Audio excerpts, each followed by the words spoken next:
오늘은 이스라엘이 예수를 믿지 않는 이유라는 제목을 가지고 함께 말씀을 나누고자 합니다. 오늘 말씀은 로마서 10장 1절에서 4절 말씀입니다. 제가 봉독하겠습니다. 형제들아, 내 마음에 원하는 바와 하나님께 구하는 바는 이스라엘을 위함이니 곧 그들로 구원을 받게 함이라. 내가 증언하노니 그들이 하나님께 열심히 있으나 올바른 지식을 따른 것이 아니니라. 하나님의 의의를 모르고 자기 의의를 세우려고 힘써 하나님의 의의에 복종하지 아니하였느니라. 그리스도는 모든 믿는 자에게 의의를 이루기 위하여 율법의 마침이 되시니라. 아멘. 어떤 교수님이 대학교 수업에서 학생들에게 이렇게 요구를 했습니다. 6초짜리 BTS 안무 동영상을 여러 번 보여주고 따라할 수 있겠냐라고 물어봤습니다. 그러자 이 안무 동영상, 6초짜리니까 짧죠? 이 안무 동영상을 여러 번 본 이 학생들이 자기도 출 수 있다고 한 10여 명이 앞에 나왔다고 합니다. 그래서 그러면 춰봐라 라고 했는데 그 학생들이 춤을 출 수 있었을까요? 춤을 아무도 추지 못했습니다. 왜 이 학생들은 춤을 출 수 있다고 자신했을까요? 그들이 뮤직비디오를 몇 번 보고 안무를 따라할 수 있다라고 과신하는 것은 유창성 착각에 빠졌기 때문입니다. 이 유창성 착각이라는 것은 어려운 일을 척척 해내는 사람을 보면 그 일이 별것 아닌 것처럼 느껴지는 인지 오류 현상이라고 합니다. 그러니까 저 사람이 이렇게 잘하는 것을 보니 나도 잘할 수 있을 것 같은데 라고 착각을 하게 된다는 거죠. 오늘은 이 착각이라는 것에서부터 한번 시작해서 말씀을 나누려고 합니다. 오늘 말씀 제목이 이스라엘이 예수를 믿지 않는 이유라고 했습니다. 이스라엘 민족은 택함받은 민족이죠.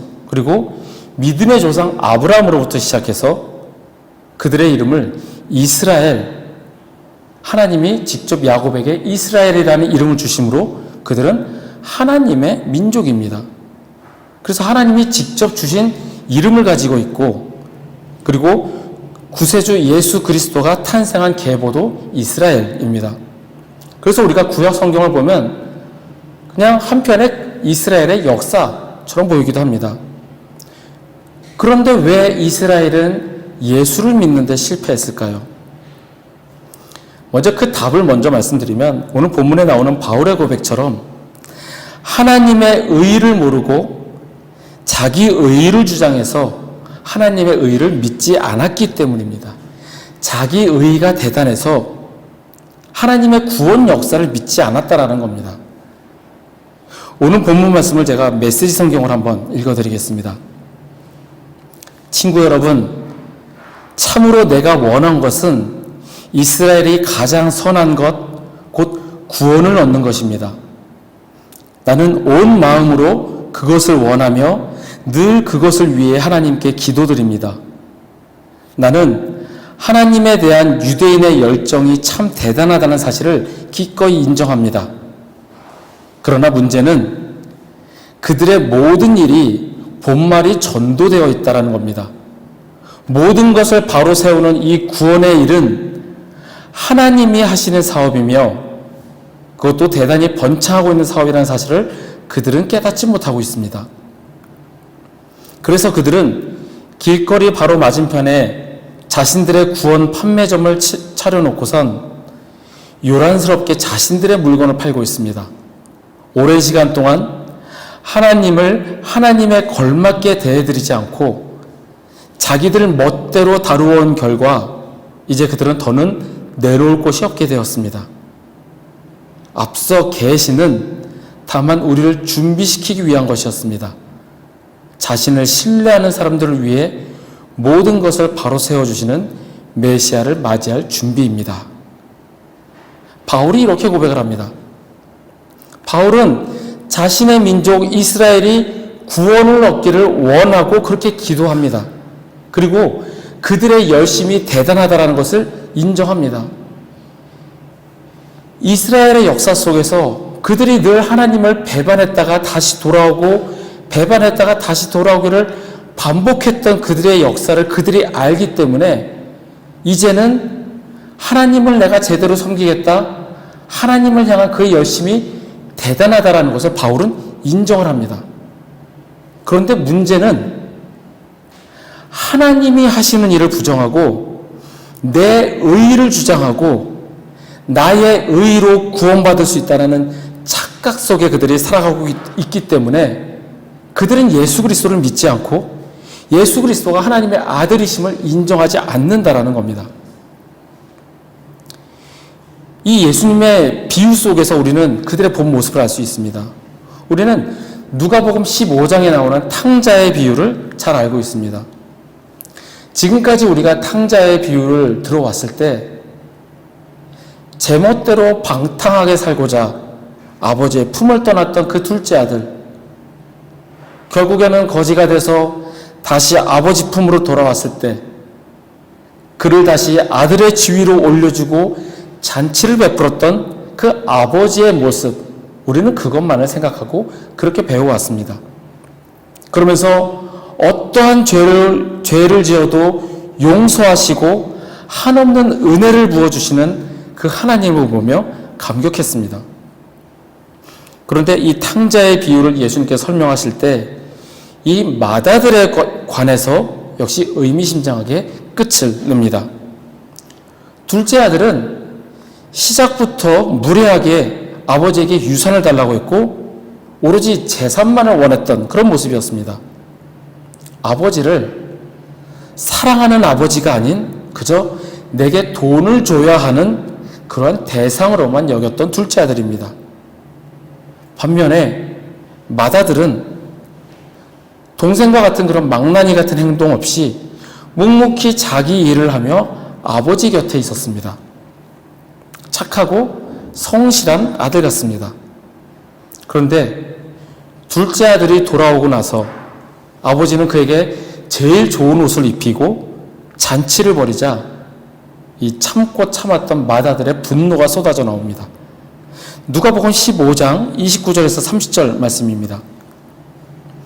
아버지께 대답하여 이르되 내가 여러 해 아버지를 섬겨 명을 어김이 없거늘 내게는 염소 새끼라도 주어 나와 내 벗으로 즐기게 하신 일이 없더니 아버지의 살림을 창녀들과 함께 삼켜버린 이 아들이 돌아오매 이를 위하여 살찐 송아지를 잡으셨나이다. 이 맏아들은 화가 났습니다. 동생은 아버지한테 유산을 미리 달라고 해서 허랑방탕하게 그걸 다 써버리고 돌아왔지 않습니까? 나는 아버지 옆에서 묵묵하게 일을 했는데 어떻게 나에게 이렇게 대접을 합니까? 아버지에게 화를 냅니다. 그런데 그 내면을 들여다보면 아들이 화가 난 실질적인 이유는 이렇습니다. 동생이 도로 집안에 들어오고 동생이 다시 아버지의 아들의 지위를 차지함으로써 그는 다시 상속자의 지위로 올라가게 됩니다.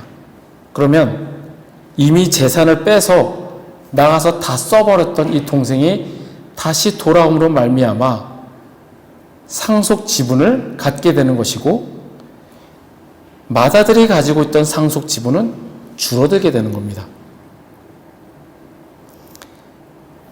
맏아들은 이 지분 때문에 화가 난 겁니다.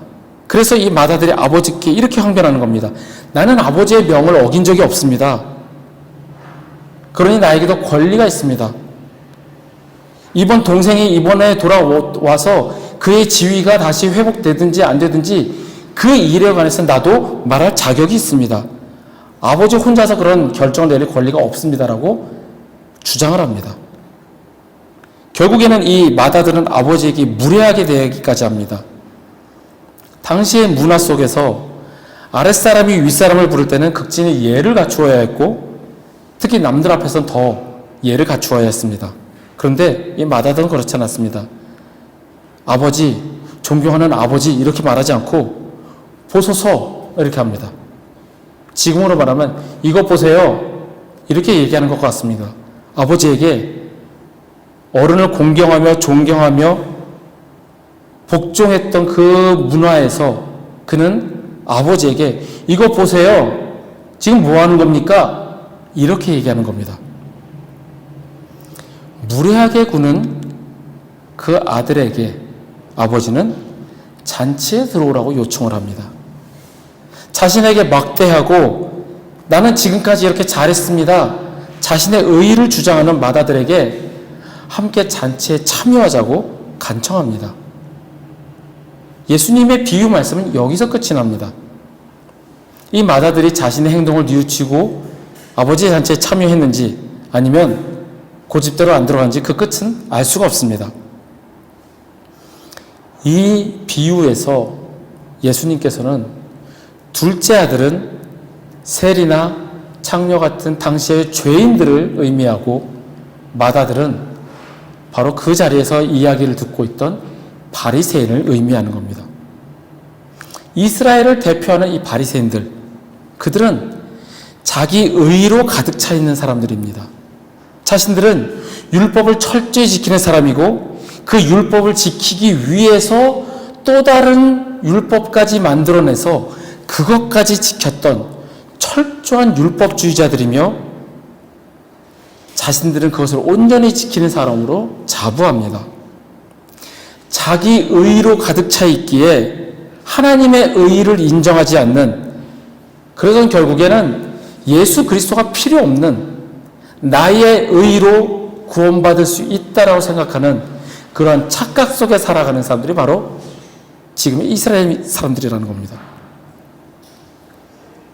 예수님의 비유를 보면서 그리고 그 당시의 바리새인들을 보면서 우리 현대 신앙인들의 모습 또한 그렇지 않나 생각을 해보았습니다. 신앙생활을 처음 시작했거나 처음 예수를 복음을 받아들인 사람이 아마 둘째 아들이라고 보면 될 것 같습니다. 반면에 묵묵히 자기 일을 열심히 하며 아버지 곁을 지키며 살고 있지만 결국엔 내가 했던 일, 나의 의의가 침범당한다고 생각하면 물불 안 가리고 대항하는 바리새인 같은 첫째 아들, 신앙생활을 오래 한 사람들 가운데서 많이 드러나는 경우입니다. 나는 신앙생활을 이렇게 잘하고 있다. 자부하고 자랑하기에 여념이 없습니다. 그러면서 상대방에게는 당신은 무엇하냐라고 힐난합니다. 예수 그리스도를 믿는 사람이라면 이렇게 해야지, 당신 이래야지 저래야지 조언을 가장한 자기 의의를 드러내게 됩니다. 나는 지금 너무 잘하고 있다고 세세하게 자랑하며 그러면서 상대방의 신앙을 무시하고 나의 신앙이 최고인 것처럼 드러냅니다. 분명히 성경에 있는 말을 하고 옳은 이야기를 하고 있는 것 같지만 실상은 나의 의의를 드러내기 위해서 온갖 자랑을 드러놓습니다. 결국에 자기 의의가 드러나고 내가 우월하다는 인식 아래에서 내가 하나님의 자리에까지 올라가는 죄를 범하게 됩니다. 내가 판단하고 정죄하게 되는 그 지경에까지 이르게 되는 겁니다. 내가 하는 말이 곧 하나님의 말이다. 기도해서 응답받았다라는 식으로 상대방을 정죄하려 들고 내 생각대로 상대방을 움직이려 듭니다. 바로 교만으로 가득 찬 바리새인의 모습인 겁니다. 교만이 왜 큰 죄일까요? 교만은 내가 하나님의 자리에 오르려고 하기 때문입니다. 죄란 단순히 율법을 어기는 것만이 아닙니다. 구세주이시며 우리의 주인 되시는 천지를 창조하신 하나님의 자리에 내 자신이 올라가는 것, 그것이 큰 죄라는 사실입니다. 예수님의 비유 속에서 나타났던 이 두 아들이 그렇습니다. 자기 삶에서 아버지의 권위를 몰아내려고 단지 아버지를 이용해서 내 뱃속만 채우려던 그 두 아들이 바로 그 교만으로 가득 찬 사람입니다. 팀 켈러 목사님은 탕구 하나님이라는 책에서 이렇게 설명을 합니다. 구주로서의 예수님을 피하려면 모든 도덕법을 지키면 된다. 그러면 당신에게 권리가 생겨난다. 하나님은 당신에게 기도응답, 행복한 삶, 사후의 천국 입장권을 주셔야 할 의무가 있다. 값없는 은혜로 당신을 용서해 줄 구주는 필요 없다. 당신이 자신의 구주이기 때문이다. 예수 그리스도가 나의 구세주가 아닌 나의 의로 가득 찬 내가 구세주라고 여기는 교만이며 죄입니다. 저의 예전 모습을 한번 생각하게 되었습니다. 젊었던 시절에 교회에 출석하면서 교회에서 이런 봉사 저런 봉사 하면서 스스로는 술 한잔 안 마시는 것을 은근히 자랑으로 여기고 나의 의로 삼았던 시절이었습니다. 지금 생각해보면 아무것도 아닌데 그 하찮은 것 하나로 나의 의로 삼았던 시절입니다. 후배들이 형 어떻게 그렇게 와 오빠는 대단해요. 어떻게 술 한잔 안 해요? 에이 별거 아니야 라고 하면서 나의 의를 드러냈던 그런 시절이었습니다.